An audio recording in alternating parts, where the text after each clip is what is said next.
We're going to go over angular momentum questions, and the first one here. A children's merry-go-round consisting of an essentially uniform 150 kg solid disk is rotating at 15 revolutions per minute about a vertical axis. The radius of the disk is 6 meters. If an 80 kg person quickly sits down on the edge, what is the new angular speed? So basically what we have is we have got more a disk that is rotating about a fixed vertical axis.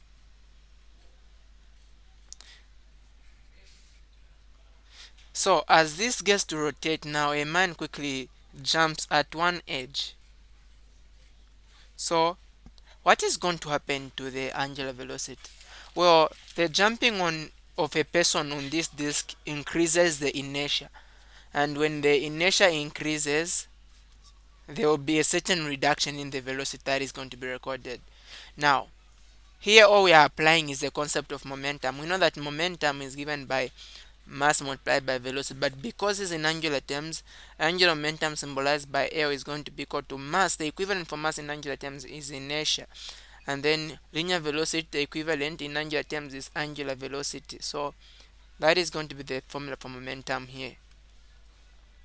So from here we know that the disk was first moving, the person wasn't there, so the momentum before is just the momentum of the disk. So let me call this as it has got inertia 1, and then the person as inertia 2. So therefore the momentum before impact is simply I1 times angular velocity 1, and that is equal to when this person jumps on the disk. We notice that now they are going to be rotating together, so they are going to rotate at the same final velocity. So just like we do on linear momentum, even here we're going to add the momentum, because the momentum after impact will be the sum of the inertias of the person and the disk multiplied by the velocity, but they'll be moving at the same velocity. So that is what we are going to have. This is going to be now the final velocity. So all we need to get to find is the angular velocity before impact and then the moment of inertias. So the angular velocity, that is omega 1, is 15 revolutions per minute. So we need to convert it to the SI unit, meters per second, sorry, radians per second. So a revolution, in one revolution, I'm putting a revolution on top, down, because we've got a revolution on top, one to cancel. One revolution has got 2 pi radians, and also we'll put a minute on top, and you know that in 1 minute you have got 60 seconds. So if we get to multiply this 15 multiplied by 2 pi and then divided by 60, so that is going to give us 1.570796. This is going to be in what? Radians per second. Now the other thing that we need to find is the moment of inertia, that is I1. Now this moment of inertia 1 is for the disk, and for a solid disk the moment of inertia is given by half mr squared. This is going to be half the mass for the solid disk is 150 kg, and then the radius we've been given 6 meters squared.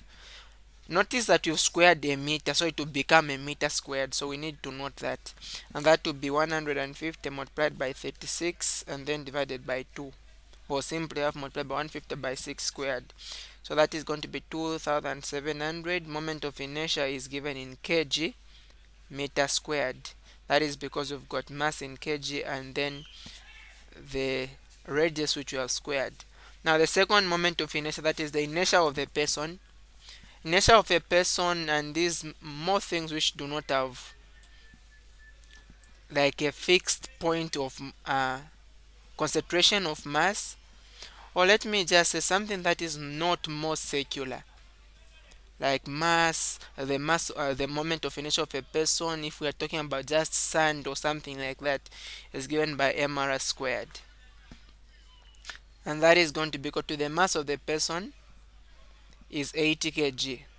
Now the radius, we've been told that the person had to sit at the very edge. So at the edge, that means that it's the same as the radius of the disk. So we are also using 6 here, 6 squared, and that is going to be 6 squared multiplied by 80. That is 2880 kg meter squared. Now that we have got these values, we are just going to go on and substitute there in the equation. And let me write it here. The first I1, that is 2700, multiplied by omega 1, which is 1.570796, and that should be equal to I1, which is 2700, plus I2, which is 2880, and then omega final, which we don't know.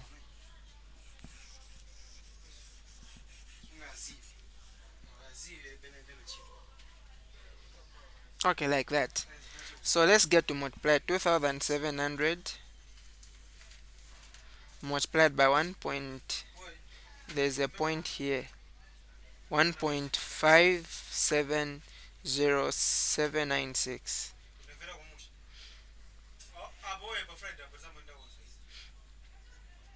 Okay, so that is going to give us 4241.1492, and that is going to be equal to 2700 plus 2880.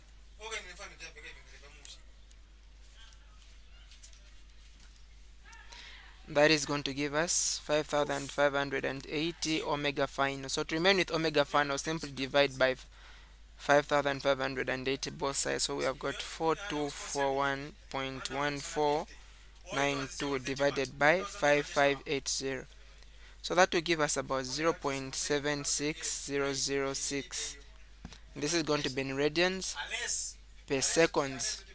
So let's get to convert our answer in revolutions per minute, just like we were given revolutions per minute.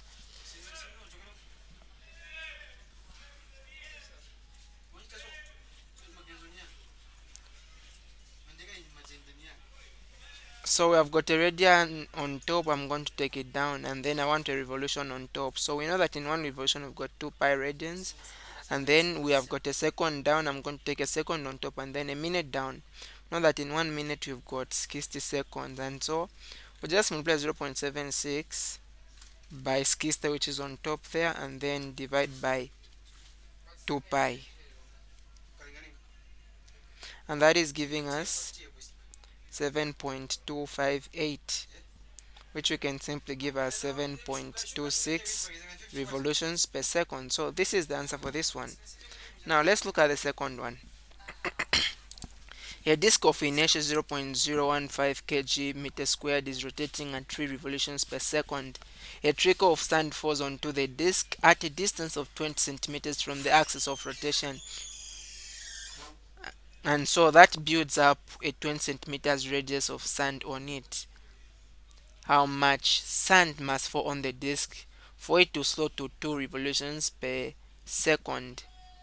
Now from here, what we simply have is the same distance at which something falls from the fixed point, that would be the radius of something.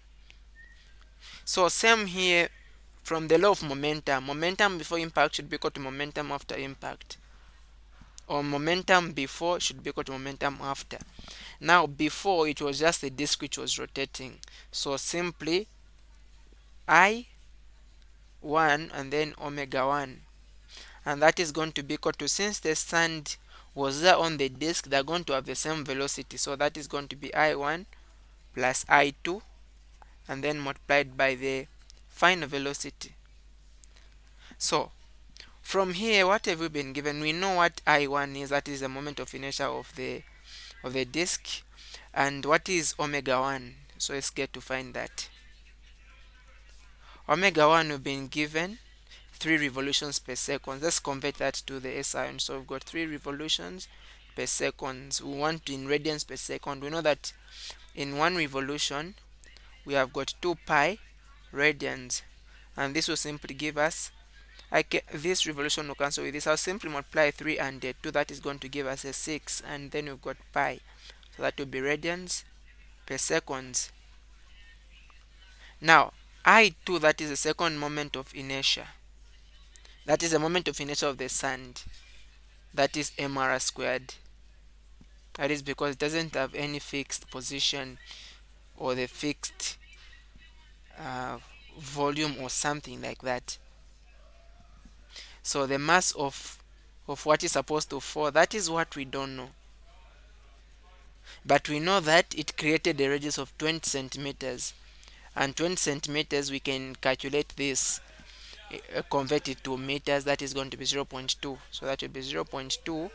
Then we get to square that. So the answer here is 0.04 m. If we get to square 0.2, we're going to get 0.04, and then just multiply by m. Now we've been given the final velocity, angular velocity, omega final, that is given as 2 revolutions per second. So convert also, in 1 revolution we have got 2 pi radians. So the revolution and the revolution cancels. 2 by 2, that will give us 4 pi radians per second. So just come on and substitute here. I1, that is the first moment of inertia, is given as 0.0150. And then omega 1, that is 6 pi, we found. That should be equal to I1, that is still 0.0150, plus I2 is 0.04 m, and then multiply by omega final, which is 4 pi. So our m is just to make m the subject of the formula, and then would have found the mass. So we'll divide both sides by 4 pi. Okay.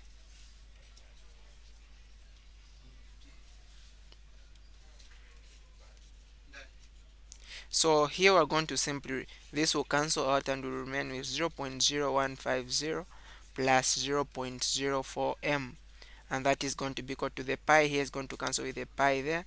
So let's just get to multiply. We have got 6 multiplied by 0.015, and then divide that by 4. So that is going to give us 0.0225.